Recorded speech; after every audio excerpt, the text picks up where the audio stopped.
Dan untuk umur 20 HST ini tuh wajib didangir loh teman-teman. Dangir atau penyiangan. Pemupukan pertama ini kita untuk pemula sebaiknya kita gunakan NPK berimbang saja. Assalamualaikum warahmatullahi wabarakatuh. Selamat siang teman-teman. Kali ini saya mau buat video ringkasan cara menanam bawang merah untuk pemula ya teman-teman. Cara menanam bawang merah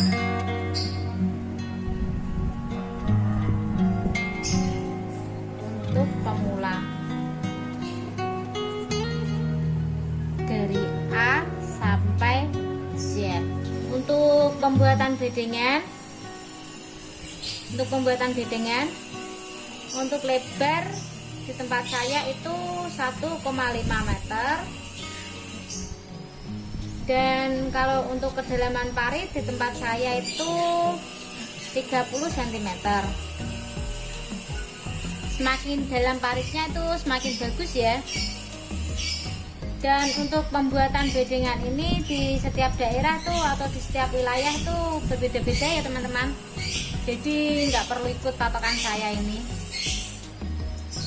Dan setelah pembuatan bedengan, yang kita lakukan adalah pemberian pupuk dasar.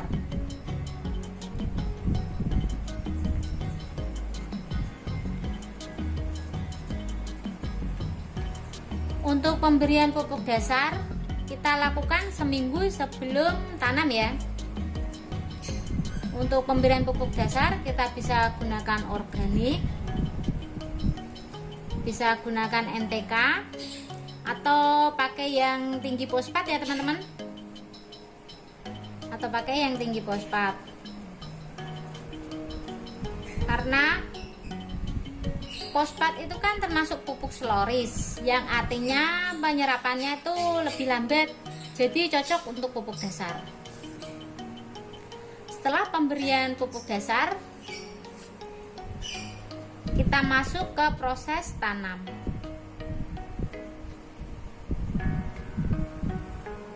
Dan setelah bawang merah itu ditanam, kita mulai melakukan perawatan.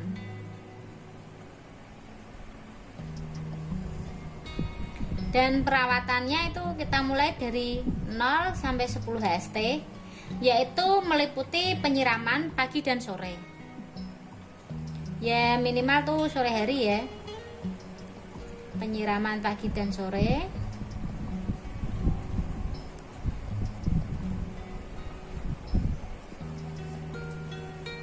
Yang kedua, pada saat kita melakukan penyiraman, kita bisa melakukan penataan ulang pada benih ya. Penataan ulang pada benih. Penataan ulang benih. Karena biasanya tuh setelah ditanam, benih itu terangkat ke atas karena dorongan akar yang baru tumbuh, dan disiram air. Jadi benih pada naik ke atas. Setelah 10 HST ini kita lakukan pemupukan pertama. Pemupukan yang pertama. Pemupukan pertama ini kita untuk pemula sebaiknya kita gunakan NPK berimbang saja, atau yang tinggi unsur N ya.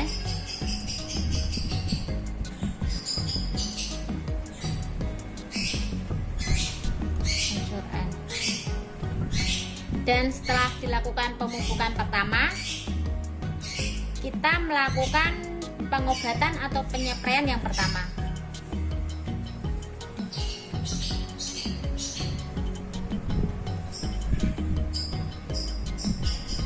Spray atau pengobatan pertama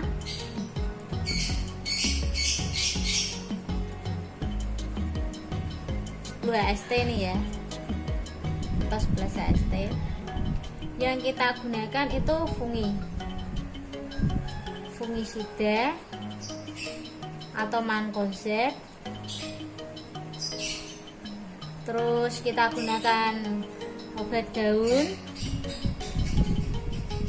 atau nutrisi. Terus kita juga gunakan kalsium,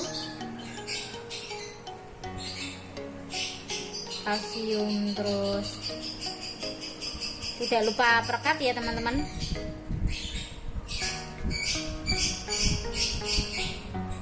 Terus YPT ya.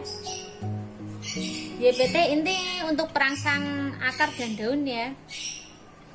YPT kita gunakan untuk perangsang akar dan daun. Terus setelah itu kita juga bisa gunakan pupuk organik ya, pupuk organik cair. Ini pupuk organik cair tuh kalau kita mau bisa kita gunakan, kalau enggak ya enggak apa-apa. Ini merek dagang di pasaran banyak ya untuk pupuk organik cair. Dan tidak lupa pakai insek ya teman-teman. Insek biasanya saya pakai Regen. Kalau enggak Regen ya Starban. Fungi, obat daun, nutrisi, kalsium, perekat. Dan untuk JPT ini kita gunakan seminggu sekali saja ya. Karena ini kan untuk merangsang akar dan daun. Terus pupuk organik dan insek. Semua obat ini wajib loh. Ini wajib kita gunakan setelah umur 11 HST atau setelah apa tuh namanya toh, pemupukan yang pertama. Nah, setelah 10 HST kita masuk ke umur 20 HST. Untuk 20 HST kita lakukan pendangiran ya. Kita lakukan pendangiran sebelum pemupukan yang kedua. Untuk pemupukan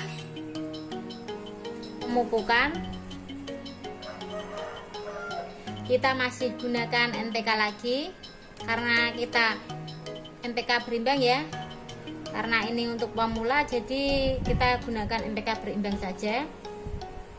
Atau pupuk yang tinggi fosfat. Pupuk yang tinggi fosfat.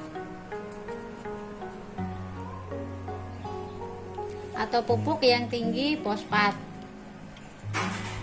Karena kita umur 20 HST ini fokus pada pembentukan batang, jadi kita gunakan pupuk yang tinggi fosfat. Dan untuk umur 20 HST ini tuh wajib didangir loh teman-teman. Dangir atau penyiangan. Karena biasanya tuh umur 20 HST rentan-rentannya terkena jamur. Dan fungsi dangir atau penyiangan ini tuh agar pH tanah tidak ngedrop saat kita melakukan pemupukan, jadi pupuk dapat terserap dengan sempurna oleh tanaman. Dan juga saat dilakukan pemupukan tuh pupuk tidak jatuh ke parit ya. Dan fungsi dari dangir itu tanah juga tidak akan lembab ya teman-teman, tidak mudah lembab. Dan untuk 20 HST ini pengobatan kita naikkan dosisnya khususnya untuk fungisida. Obat-obat ini tadi ya toh bisa kita tambah dengan fungi golongan azol. Ditambah dengan fungi golongan azol. Contohnya kalau saya biasanya tuh pakai sinergi, Remazol P. Kalau enggak ya Mr. Top. Dari 3 obat ini kita bisa pilih salah satu ya. Dan ini fungi golongan azol ini berbentuk sistemik.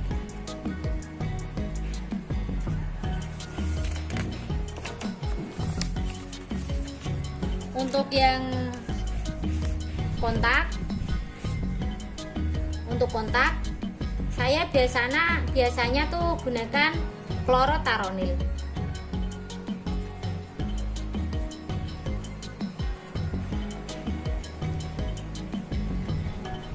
Biasanya usia 20 ST itu lebih rentan jamur ya, jadi kita bisa antisipasi. Dan setelah 20 HST ini usia 30 HST ya, usia tanaman 30 HST. Kita masuk ke pemupukan yang ketiga.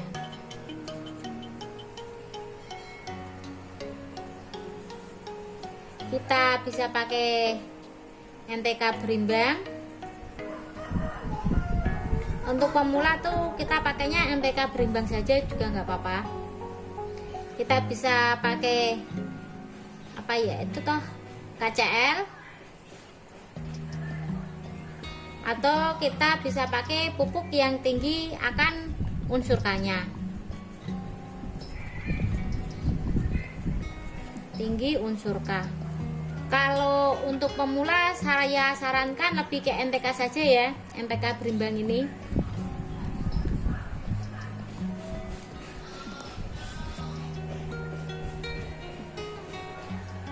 Kenapa pemupukan ketiga kita gunakan pupuk yang tinggi unsur K? Karena kalium itu untuk fokus pada umbi dan buah. Jadi kita bisa gunakan yang tinggi unsur K. Untuk usia 30 HST,